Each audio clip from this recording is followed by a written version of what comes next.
ಹೌದ್ರಕ್ಕೂ ಮಾತು ಆಡಿದರೆ ಹೋತು ಮುತ್ತು ಹೊಡೆದ್ರೆ ಹೋತು ಅನ್ನೋವಾಗ ಆಗಬಾರ್ದು. ನಾವು ಆಡೋ ಪ್ರತಿಯೊಂದು ಮಾತು ತೂಕದ್ದಾಗಿರ್ಬೇಕು. ಕೋಪದ ಕೈಯ ಬುದ್ಧಿ ಕೊಟ್ಟರೆ ಹೀಗೆ ಆಗೋದು. ಈಗಲಾದರೂ ಸಂಬಂಧ ಮುರ್ಕೋತೀನಿ ಅನ್ನೋ ಮಾತನ್ನ ಮರ್ತು ಬಿಡು. ಹೌದು ರೀ, ನೀವು ಹೇಳಿದ್ದೂ ಸರಿನೇ ಇದೆ. ಆದ್ರೆ ಎಲ್ಲೋ ಒಂದ್ ಕಡೆ ಅವ್ರು ಏನ್ ಮಾಡ್ತಾರೋ ಅಂತ ಭಯನೂ ಆಗ್ತಿದೆ. ಮನ್ಸಲ್ಲಿ ಅದೇ ವಿಚಾರನ ತುಂಬಿಕೊಂಡಿದ್ರೆ ಭಯ ಕಾಡ್ದು ಇನ್ನೇನಾಗುತ್ತೆ ಹೇಳು? ಮೊದಲು ನಿನ್ನ ಮನಸ್ಸಲ್ಲಿರೋ ಭಯನ ಓಡಿಸು. ನೋವಿ ಬಗ್ಗೆ ಯೋಚನೆ ಮಾಡು. ಅವಳು ನಮ್ಮ ಮನೆ ಸೊಸೆಯಾಗಿ ಬಂದ್ರೆ ಏನೆಲ್ಲ ಆಗುತ್ತೆ ಅಂತ ಕನಸ್ಕೊಂಡಿದ್ದೆಲ್ಲ ಅದನ್ನ ನೆನ್ಸ್ಕೋ. ಆಗ ಧೈರ್ಯ ತಾನಾಗೇ ಬರುತ್ತೆ. ಹೌದ್ರಿ, ನೀವು ಹೇಳಿದ್ ಸರಿನೇ. ಇನ್ಮೇಲೆ ಇಂಥದನ್ನೆಲ್ಲ ಏನು ಯೋಚನೆ ಮಾಡಲ್ಲ. ಏನೇ ಬಂದ್ರು ಧೈರ್ಯವಾಗಿ ಎದುರಿಸೋಣ. ಇದು ನಮ್ಮಮ್ಮ ಅಂದ್ರೆ. ನೀನ್ ಆಡ್ತಾ ಇರೋದು ನೋಡಿದ್ರೆ ಎಲ್ಲಿ ಉಪವಾಸ ಸತ್ಯಾಗ್ರಹ ಕುತ್ಕೊಂಡ್ಬಿಡ್ತೀಯೋ ಅಂತ ಅನ್ಕೊಂಡಿದ್ದೆ. ಸದ್ಯ ಈಗ ಭಯ ಇಲ್ಲ. ಯಾಕಮ್ಮ, ನಾನು ಉಪವಾಸ ಸತ್ಯಾಗ್ರಹ ಮಾಡಿ ಹಾಸ್ಪಿಟ್ಲಿಗೆ ಸೇರ್ಕೋಬೇಕಾ? ನನ್ನಿಂದ ಅದೆಲ್ಲ ಆಗಲ್ಲಪ್ಪ. ಡಾಕ್ಟರ್ ಕೊಡೋ ಇಂಜೆಕ್ಷನ್ ನೆನೆಸ್ಕೊಂಡ್ರೇನೆ ನನಗ್ ಜೀವನದಲ್ಲಿ ಯಾವ ಕಾಯಿಲೆನೂ ಬರೋದು ಬೇಡಪ್ಪ ಅಂತ ಅನ್ಸುತ್ತೆ.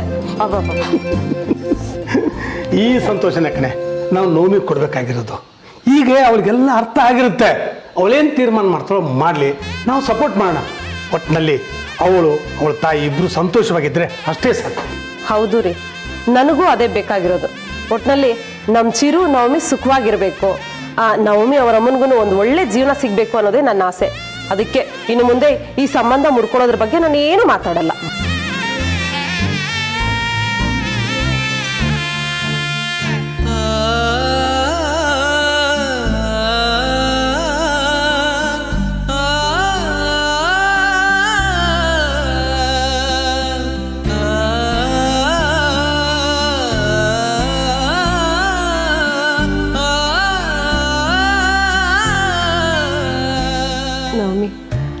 ಸಾಕಮ್ಮ. ಏನಮ್ಮ ನೀನು 2 ಸ್ಪೂನಿಗೆ ಸಾಕು ಅಂದರೆ ನಿನ್ನ ಆರೋಗ್ಯ ಹೇಗೆ ಸುಧಾರಿಸುತ್ತೆ? ನಿನ್ನೆಯಿಂದ ಏನೂ ತಿಂದಿಲ್ಲ. ಈ ಗಂಜಿನೂ ಬೇಡ ಅಂದರೆ ಹೇಗಮ್ಮ?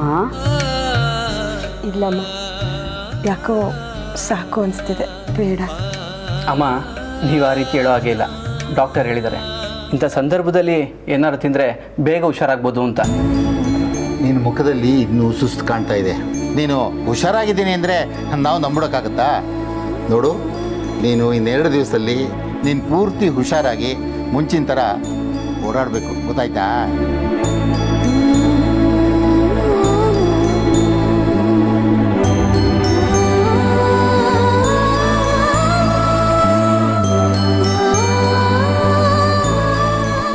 ಯಾಕಮ್ಮ ಮಾಡ್ತಾ ಇದೆಯಾ?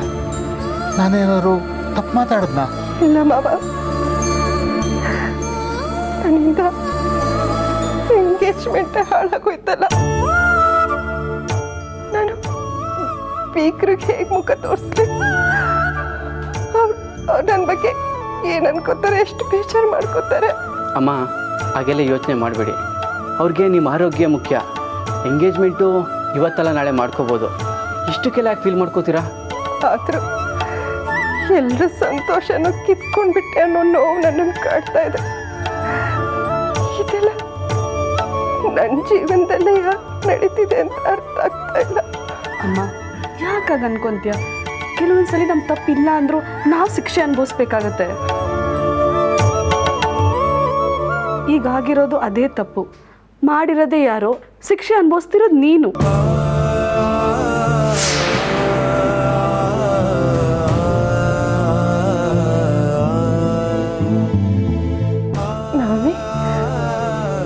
ಹೇಳ್ತಿದ್ಯಮ್ಮ, ನಿನ್ನ ಮಾತು ನನಗೆ ಅರ್ಥ ಆಗ್ತಿಲ್ಲ.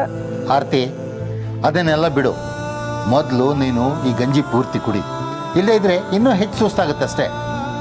ಇಲ್ಲ ಮಾವ, ನೀವನ್ನೆಲ್ಲ ನೋಡ್ತಿದ್ರೆ ನೀವು ನನ್ನಿಂದ ಏನೋ ಮುಚ್ಚಿಡ್ತಿದ್ದೀರಾ ಅಂತ ಅನಿಸ್ತಿದೆ.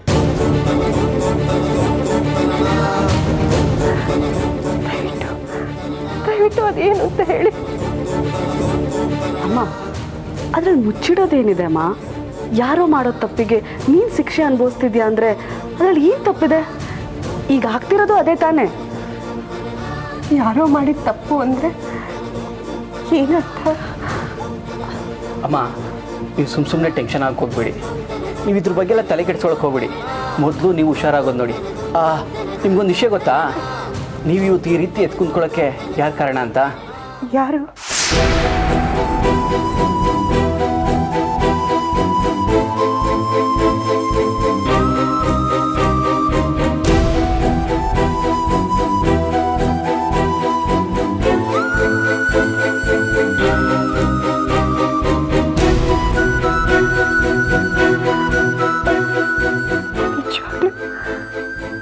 ನಿಜವಾಗ್ಲೂ ಆ ದೇವಿ ಬಂದು ನನ್ನನ್ನು ಕಾಪಾಡತ್ಲ? ಹೌದಮ್ಮ, ನಿನಗೇನಾಗುತ್ತೋ ನಿನ್ನನ್ನು ಹೇಗೆ ಕಾಪಾಡ್ಕೊಳ್ಬೇಕು ಅನ್ನೋ ಯೋಚನೆ ಇರಬೇಕಾದ್ರೆ ಈ ಪವಾಡ ಎಲ್ಲ ಆಯಿತು.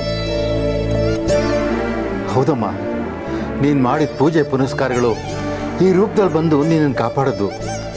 ನೀನು ನಂಬಿದ ದೇವರು ನಿನ್ನನ್ನು ಉಳಿಸ್ಕೊಂಡು ಒಳ್ಳೆಯವ್ರಿಗೆ ಕಾಲ ಇದೆ ಅನ್ನೋದನ್ನು ತೋರಿಸ್ಕೊಟ್ಟಮ್ಮ.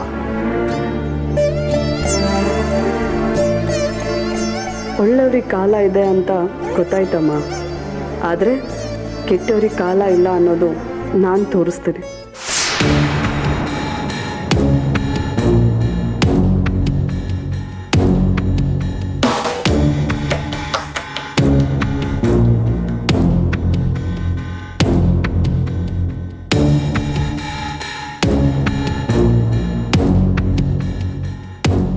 ಏನಜ್ಜಿ ನಿನ್ನ ಪ್ಲ್ಯಾನ್ ಹೀಗೆ ಉಲ್ಟಾ ಹೊಡೆದ್ಬಿಡ್ತು. ಮುಂದೇನು ಮಾಡೋದು? ಲೋ ಮಗನೇ, ಮುಂದೇನು ಮಾಡೋದು ಅಂತ ನಮ್ಮನ್ನು ಕೇಳ್ತಿದೀಯಲ್ಲೋ? ನಾವಿಷ್ಟೆಲ್ಲ ಮಾಡಿದ್ದು ನಿನ್ನ ನವಮಿನ ಒಂದು ಮಾಡೋದಕ್ಕೆ ತಾನೇ. ಮುಂದೇನು ಮಾಡಬೇಕು ಅನ್ನೋದನ್ನ ನೀನು ಹೇಳಬೇಕು. ಅಮ್ಮ, ನನಗೆ ಆ ವಿಷಯ ಕೇಳಿದಾಗಿಂದ ಕೈ ಕಾಲಾಡ್ತಿಲ್ಲ. ಮುಂದೆ ಏನಾಗುತ್ತೆ ಅಂತ ಭಯ ಆಗ್ತಿದೆ ನನಗೆ. ಇನ್ನೇನಾಗತ್ತೆ? ವಿಷ ಹಾಕಿರೋದು ನಾವೇ ಅಂತ ಗೊತ್ತಾಗತ್ತೆ. ಆಮೇಲೆ ನವಮಿ ನಮ್ಮನ್ನ ಸುಮ್ಮನೆ ಬಿಡ್ತಾಳ? ನಮ್ಮ 3 ಜನನು ಮನೆಯಿಂದ ಆಚೆ ಆಡ್ತಾಳೆ. ಆಗ ನಾವು ಭಿಕ್ಷೆ ಬೇಡ್ಕೊಂಡು ಬದುಕಬೇಕಾಗತ್ತೆ. ಅಂಥ ಬಾಳು ಬದುಕೋದಕ್ಕಿಂತ ಈಗಲೇ ನೇಣು ಹಾಕೊಂಡು ಸತ್ತು ಹೋಗೋದು ಒಳ್ಳೇದು. ಏ ರಾಜಿ, ಸ್ವಲ್ಪ ಸುಮ್ಮನೆ ಇರ್ತೀಯಾ? ಏನು ಎಲ್ಲ ಗೊತ್ತಾಗೋಯ್ತು ಅನ್ನೋ ಥರ ಆಡ್ತಿದೀಯಲ್ಲ? ಅವಳು ಬದುಕಿದಾಳೆ ಅಷ್ಟೇ, ಮುಂದೆ ಸಾಯಲ್ಲ ಅನ್ನೋ ಗ್ಯಾರಂಟಿ ಏನು? ಇಷ್ಟೆಲ್ಲ ಮಾಡಿದವ್ರಿಗೆ ಅವಳು ಬಾಯಿ ಮುಚ್ಚೋದು ಗೊತ್ತಾಗಲ್ವಾ? ಅಮ್ಮ, ಇಲ್ಲೇ ನಾವು ಎಡುತ್ತಾ ಇರೋದು. ನೀನೇನಂತ ಹೇಳಿದ್ದೆ? ಆ ವಿಷ ತುಂಬಾ ಸ್ಟ್ರಾಂಗು, ಒಂದು ತೊಟ್ಟು ಕುಡಿದ್ರೇನೆ ಸತ್ತು ಹೋಗ್ತಾರೆ. ಅಷ್ಟೇ ಯಾಕೆ, ಬರೀ ವಾಸನೆ ತಗೊಂಡ್ರೆ ಸತ್ತು ಹೋಗ್ತಾರೆ ಅಂತ ಹೇಳಿದ್ದೆ. ಆದ್ರೆ ಈಗ ಏನಾಯ್ತು? ಪೂರ್ತಿ ಬಾಟ್ಲನ್ನೇ ಸುರಿದಿದ್ದೀವಿ. ಅವಳು ಸತ್ತಿದ್ದಾಳಾ? ಬದುಕ್ಬಿಟ್ಲಲ್ಲ? ಅದೇ ನನಗೂ ಯೋಚನೆ ಆಗ್ತಾ ಇರೋದು. ಆ ಹಾವಾಡಿಗ ಏನಾದರೂ ನನಗೆ ಮೋಸ ಮಾಡಿಬಿಟ್ನಾ? ಇಲ್ಲ ಇವಳು ವಿಷನ ಅರ್ಗಿಸ್ಕೊಳ್ಳೋಷ್ಟು ಗಟ್ಟಿಗಿತ್ತೀನ? ಅದೇ ನನ್ಗೆ ಅನುಮಾನ ಬರ್ತಾ ಇದೆ. ಅಜ್ಜಿ, ಇವಾಗ ಅನುಮಾನ ಪಡೋದ್ರಿಂದ ಯಾವ ಪ್ರಯೋಜನವೂ ಇಲ್ಲ. ಮುಂದೆ ಆಗೋ ಅವಮಾನನ ಹೇಗೆ ಎದುರಿಸ್ಬೇಕು ಅನ್ನೋದ್ರ ಬಗ್ಗೆ ಯೋಚನೆ ಮಾಡಿ. ನೋಡಿ, ನೀವಿಬ್ಬರು ಸ್ವಲ್ಪ ಸುಮ್ಮನೆ ಇದ್ರೆ ಒಳ್ಳೇದು. ಈಗ ಏನಾಗಿದೆ ಅಂತ ಇಷ್ಟೆಲ್ಲ ಮಾತಾಡ್ತಿದ್ದೀರಾ? ಇನ್ನೂ ಏನಮ್ಮ ಆಗ್ಬೇಕು? ಅವಳಿಗೆ ಪ್ರಜ್ಞೆ ಬಂದಿದೆ ಅಂತ ಕೇಳಿದ್ಮೇಲೂ ನಾವು ಸುಮ್ಮನೆ ಇರೋಕ್ಕಾಗತ್ತಾ? ಮೊದಲೇ ನವಮಿಗೆ ನಮ್ಮ ಮೇಲೆ ಅನುಮಾನ, ಈಗ ಇದೆಲ್ಲ ಆಗಿರೋದ್ರಲ್ಲಿ ನಮ್ಮ ಪಾಲಿದೆ ಅಂತ ಗೊತ್ತಾದ್ರೆ ಅವಳು ಸುಮ್ಮನೆ ಬಿಡ್ತಾಳ ಹೇಳು? ನೋಡಿ, ಏನೇನು ಯೋಚನೆ ಮಾಡಿ ಮನಸ್ಸು ಬುದ್ಧಿನ ಹಾಳು ಮಾಡ್ಕೋಬೇಡಿ. ಮೊದಲು ಅವಳು ಮನೆಗೆ ಬರಲಿ, ಆಮೇಲೆ ಏನಾಗುತ್ತೆ ಅಂತ ನೋಡೋಣ. ನಾವು ಹೀಗೆ ಭಯ ಪಟ್ರೆ ಮುಚ್ಚಿಟ್ಟಿರೋ ಸತ್ಯ ಹೊರಗೆ ಬರುತ್ತೆ. ನಂಗಂತೂ ಈ ಸುದ್ದಿ ಕೇಳ್ದಾಗಿಂದ ತುಂಬಾನೇ ಭಯ ಆಗ್ತಾ ಇದೆ. ಯಾವುದಕ್ಕೂ ನಾನು ಸ್ವಲ್ಪ ದಿನ ನನ್ನ ಗಂಡನೂರಿಗೆ ಹೋಗ್ಬಿಡ್ತೀನಪ್ಪ. ಆಮೇಲೆ ಇಲ್ಲಿ ಏನಾಗುತ್ತೆ ನೋಡ್ಕೊಂಡು ವಾಪಸ್ ಬಂದ್ರಾಯ್ತು. ಏನಮ್ಮ ಹೀಗೆಲ್ಲ ಮಾತಾಡ್ತಿದ್ಯಾ? ವಿಷ ಹಾಕ್ಬೇಕಾದ್ರೆ ಜೊತೆಲಿ ಇದ್ಬಿಟ್ಟು ಇವಾಗ ಊರಿಗೆ ಹೋಗ್ತೀನಿ ಅಂತ ಹೇಳ್ತಿದ್ಯಲ್ಲ, ಯಾಕೆ? ನೀನ್ ಬಚಾವಾಗಿ ನಾವು ಸಿಕ್ಕಾಕೋಬೇಕು ಅಂತನಾ? ನೀವು ಸಿಕ್ಕಾಕೊಂಡ್ರೆ ನಾನು ಸಿಕ್ಕಾಕೊಂಡಾಗೆ ತಾನೆ. ಬೀಸೋದೊಣ್ಣೆಯಿಂದ ತಪ್ಪಿಸ್ಕೊಂಡ್ರೆ ಸಾಕು. ನಾನೇನು ಪರ್ಮನೆಂಟ್ ಆಗಿ ಅಲ್ಲೇ ಇರಲ್ಲ. ಅಮ್ಮ, ನೀನೇನಂತೀಯ? ನೋಡು, ನಿನ್ನ ಮಾತನ್ನ ನಾನು ಒಪ್ಪೋದಿಲ್ಲ. ಎಲ್ಲ ಸಮಯದಲ್ಲಿ ಜೊತೆಲಿ ಇದ್ದೀವಿ ಅಂದಮೇಲೆ ಈಗಲೂ ನಮ್ಮ ಜೊತೆಲಿ ಇರಬೇಕು. ಎಲ್ಲನೂ ನಾವು ಅನ್ಕೊಂಡಾಗೆ ಆಗ್ಬೇಕು ಅನ್ನೋದೇನೂ ಇಲ್ವಲ್ಲ. ಹಾಗೂ ವಿಷಯ ಗೊತ್ತಾಯ್ತು ಅಂದ್ರೆ ಹೇಗೆ ನಡ್ಕೋಬೇಕು ಅನ್ನೋದನ್ನ ಯೋಚನೆ ಮಾಡೋಣ. ಈಗ ಸ್ವಲ್ಪ ಸಮಾಧಾನವಾಗಿರೋಣ.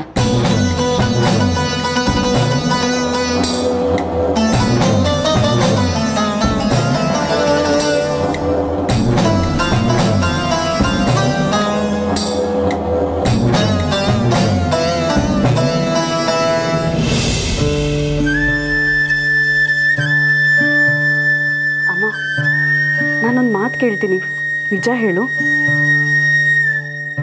ನಿಮಗೆ ವಿಷ ಹಾಕ್ದವ್ರು ಯಾರು ಅಂತ ಗೊತ್ತಾ?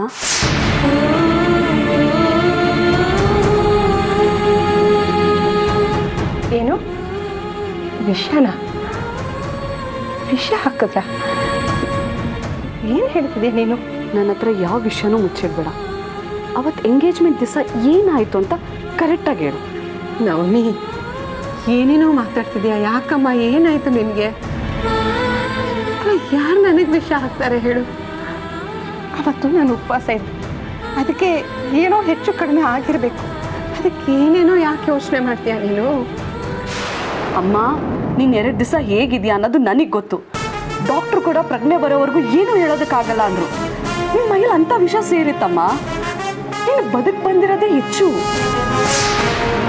ನಿಂಗೆ ಇದನ್ನೆಲ್ಲ ಈಗಲೇ ಹೇಳ್ಬಾರ್ದು ಅಂತ ಅಂದ್ಕೊಂಡೆ. ಆದರೆ ಅವತ್ತು ಏನು ನಡೀತು ಅನ್ನೋದು ಗೊತ್ತಾದರೆ ಮುಂದೆ ಏನು ಮಾಡ್ಬೋದು ಅನ್ನೋದು ನಾನು ಯೋಚನೆ ಮಾಡ್ಬೋದಲ್ವಾ? ಅದಕ್ಕೆ ಕೇಳ್ತಾ ಇದ್ದೀನಿ. ಪ್ಲೀಸ್ ಹೇಳಮ್ಮ. ಮಾವ ನೋಡಿ ಮಾವ, ಇವಳು ಏನು ಹೇಳ್ತಿದ್ದಾಳೆ ಅಂತ. ಏನಮ್ಮ? ಯಾರೋ ನನಗೆ ವಿಷ ಹಾಕಿದಾರಂತೆ, ಅದಕ್ಕೆ ನಂಗೆ ಹೀಗಾಗಿದೆ ಅಂತ. ಇದನ್ನ ನೀವು ನಂಬ್ತೀರಾ? ಈ ಮಾತನ್ನು ನಾನು ನಂಬಬೇಕು, ನೀನೂ ನಂಬೇಕಮ್ಮ. ಯಾಕೆಂದರೆ ಅವಳು ಹೇಳ್ತಾ ಇರೋದು ಸತ್ಯ. ನೋಡು, ನೀ ಜ್ಞಾಪಿಸ್ಕೊಂಡು ಹೇಳು, ನಿನಗೆ ಯಾರಾದರೂ ಏನಾದರೂ ತಿನ್ಸಿದ್ರಾ ಅಥವಾ ಕುಡ್ಸಿದ್ರಾ? ಇಲ್ಲ ಮಾವ, ಹಾಗೇನು ಇಲ್ಲ. ರಾಜಿ ಜ್ಯೂಸ್ ಕೊಟ್ಲು, ಆದರೆ ಅದನ್ನು ನಾನು ಕುಡಿಲಿಲ್ಲ. ಆಮೇಲೆ ಶಾಸ್ತ್ರಿಗಳು ಎಣ್ಣೆ ತರೋಕೆ ಹೇಳಿದ್ರಲ್ಲ, ಅಡುಗೆ ಮನೆಗೆ ಹೋದಾಗ ಸ್ವಲ್ಪ ತಲೆ ಸುತ್ತ ಬಂದ ಹಾಗಾಯಿತು. ಅದನ್ನು ನೋಡಿದ್ರೆ ನೀವೆಲ್ಲರೂ ಗಾಬರಿ ಆಗ್ತೀರಾ ಅಂತ ಅಲ್ಲಿ ಜ್ಯೂಸ್ ಇದ್ದದನ್ನು ಕುಡಿದೆ ಅಷ್ಟೇ.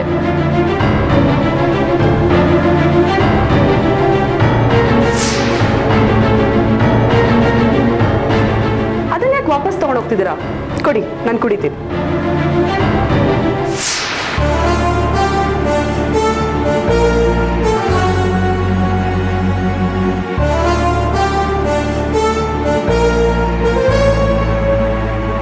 ಅಂದ್ರೆ ಅದು ಚಿರುಗ್ ಕೊಡ್ಬೇಕಾಗಿದ್ದ ಜ್ಯೂಸಾ?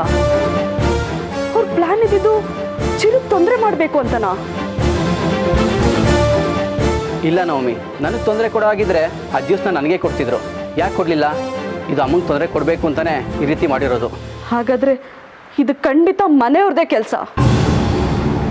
ಮೊದಲು ನನಗೆ ಜ್ಯೂಸ್ ಕುಡಿಯೋದಕ್ಕೆ ಹೇಳಿದ್ರು, ನಾನು ಬೇಡ ಅಂದೆ. ಆಮೇಲೆ ಅಮ್ಮನ ಬಲವಂತ ಮಾಡಿ ಜ್ಯೂಸ್ ಕುಡಿಯೋದಕ್ಕೆ ಹೇಳಿದ್ರು, ಅವ್ರು ಕುಡಿಲಿಲ್ಲ.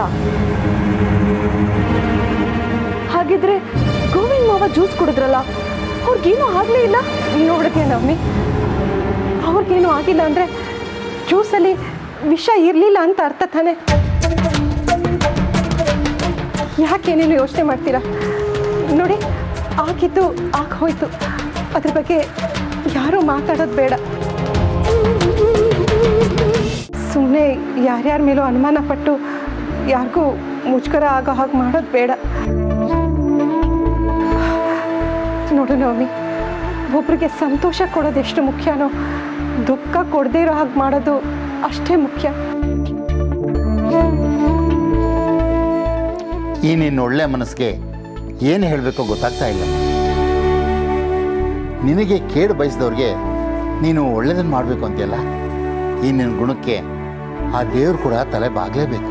ಹಾಗಂತ ಅಮ್ಮ ಸುಮ್ಮನಾಗ್ಬೋದು ತಾತ, ಆದರೆ ನಾನು ಸುಮ್ಮನಿರಲ್ಲ. ಅಮ್ಮಂಗಿಗೆ ಯಾಕಾಯಿತು, ಅದರಿಂದ ಯಾರಿದ್ದಾರೆ ಅಂತ ನಾನು ತಿಳ್ಕೊತೀನಿ. ಹಾಯ್, ಹೇಗಿದ್ದೀರಾ ಈಗ? ಚೆನ್ನಾಗಿದ್ದೀನಿ ಡಾಕ್ಟರ್. ಗುಡ್. ನೋಡಿಮ್ಮ, ನಿಮ್ಮ ತಾಯಿ ಹುಷಾರಾಗೋದಕ್ಕೆ ಇನ್ನೂ 2-3 ದಿವಸ ಬೇಕಾಗುತ್ತೆ. ಭಾಳ ಅವ್ರನ್ನ ಹುಷಾರಾಗಿ ನೋಡ್ಕೊಳ್ಳಿ, ಆಯಿತಾ? ಆಚೆ ಕಡೆ ಒಬ್ಬರನ್ನು ಎಲ್ಲೂ ಓಡಾಡೋಕ್ಕೆ ಬಿಡಬೇಡಿ. ಮನೇಲಿ ಸ್ವಲ್ಪ ವಾಕ್ ಮಾಡಿಸಿ. ಈಗ ಡಿಸ್ಚಾರ್ಜ್ ಮಾಡ್ಕೊಂಡು ಹೋಗ್ಬೋದು. ಇನ್ನು 3 ದಿವಸ ಬಿಟ್ಕೊಂಡು ಚೆಕ್ ಮಾಡಿಸ್ಕೊಂಡು ಹೋಗಿ, ಆಯಿತಾ? ಖಂಡಿತ ಕರ್ಕೊಂಡು ಹುಷಾರಾಗಿ ನೋಡಿ. Thank you.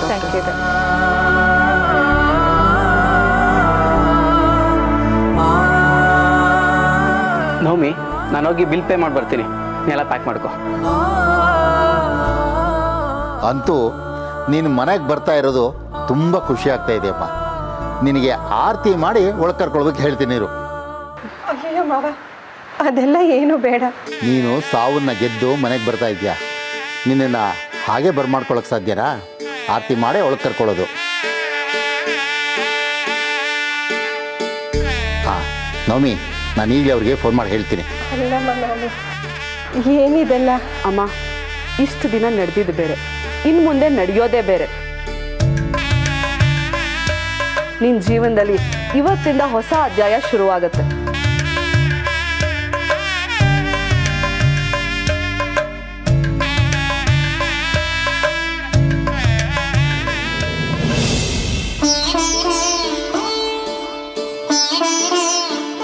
ಹಾಂ ಆರತಿ, ಒಂದು ನಿಮಿಷ ಇರಿ.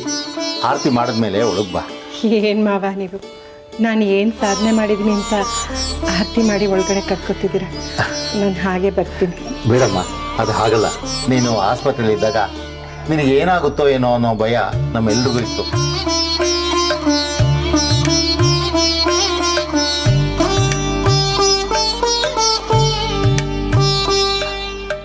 ರಾಜಿ, ನಾನು ಹೇಳಿದ್ನಲ್ಲ, ಆರತಿ ರೆಡಿ ಇದೆಯಾ?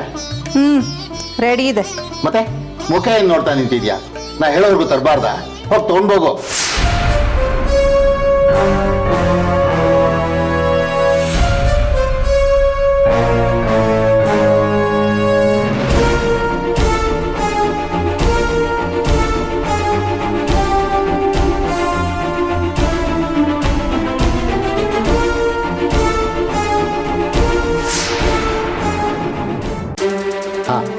ನಿನ್ಗೇನು ಕಾಣಿಕೆ ಕೊಟ್ಟು ಹೇಳ್ಬೇಕಾ? ಹೋಗು, ನೀನು ಆರತಿ ತಟ್ಟೆ ಇಟ್ಕೊಂಡು ಇಬ್ರು ಸೇರಿ ಆರತಿ ಮಾಡಿ ಒಳಗೆ ಕರ್ಕೊಳ್ಳಿ.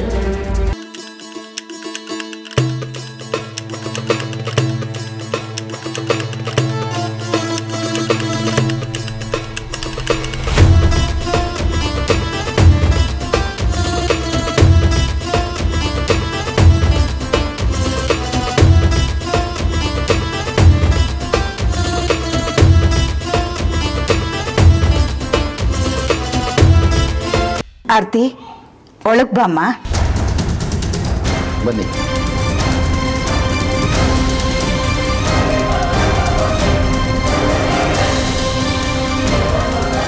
ಬಾಮ್ಮ ಆರತಿ.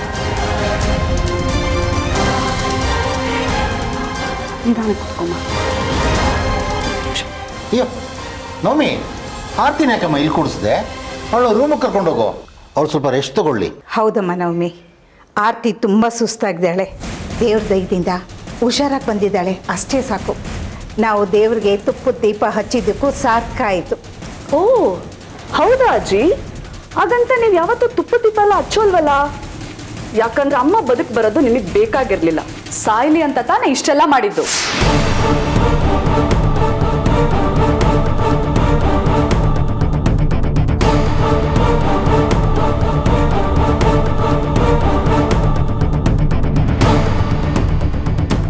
ಏನು ಹೇಳ್ತಿದೀಯ ನವಮಿ? ನಾವು ಆರತಿ ಸಾವನ್ನ ಬಯಸ್ತೀವ? ನಿನಗ್ಯಾಕಮ್ಮ ಬಂತು ಇಂಥ ಯೋಚನೆ? ಇದು ನನ್ನ ಯೋಚನೆ ಅಲ್ಲ ಅಜ್ಜಿ, ನಿಮ್ಮ ಯೋಚನೆ. ಯಾಕಂದ್ರೆ ಇವ್ರ ಕಣ್ಣೆದುರುಗಡೆ ಇದ್ರೆ ನಿಮ್ಗೆಲ್ಲ ತೊಂದರೆ ಆಗತ್ತಲ್ಲ. ಇವ್ರನ್ನ ಸಾಯಿಸಿ ನೀವು ಸುಖವಾಗಿರ್ಬೇಕು ಅಂತ ನೀವು ಇಷ್ಟೆಲ್ಲ ಪ್ಲಾನ್ ಮಾಡಿದ್ರಿ. ಬಟ್ ಏನಾಯ್ತು? ಹಾಳಾಯ್ತು.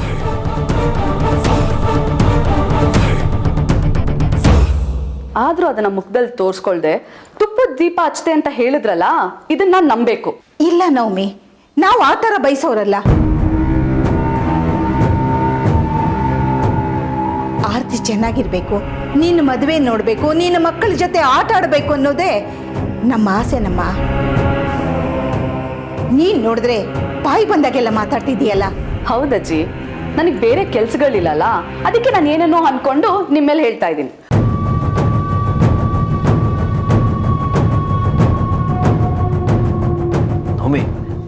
ಅಜ್ಜಿ ಆ ಥರ ಇಲ್ಲ, ನೀನು ಅವ್ರ ಬಗ್ಗೆ ತಪ್ಪು ತಿಳ್ಕೊಂಡಿದ್ಯಾ? ಅತ್ತೆ ಹಾಸ್ಪಿಟಲ್ ಸೇರಿದಾಗಿಂದ ಅವ್ರು ಎಷ್ಟು ಒದ್ದಾಡ್ತಿದ್ರು ಅಂತ ನಿಮ್ಗೆ ಗೊತ್ತಿದೆಯಾ? ನಮ್ಮಿ, ನಾನು ಎಷ್ಟೇ ಸಮಾಧಾನ ಮಾಡಿದ್ರು ಅತ್ತೆ ಮನೆಗೆ ಬರೋವರೆಗೂ ನನಗೆ ಸಮಾಧಾನ ಆಗಲ್ಲ. ಅವ್ರಿಗೆ ಏನೂ ಆಗಿಲ್ಲ ಅಂತ ಕೇಳೋವರೆಗೂ ನನಗೆ ಸಮಾಧಾನ ಆಗಲ್ಲ ಅಂತ ಹೇಳಿದ್ರು. ಅಂಥವ್ರ ಮೇಲೆ ಅಪರಾಧ ಹೊರಿಸ್ತಿದೆಯಲ್ಲ. ಓಹೋ ಪ್ರಮೋದ್, ನೀನು ಅವ್ರ ಕಡೆ ಸೇರ್ಕೊಂಡ್ಬಿಟ್ಟಿಯಾ?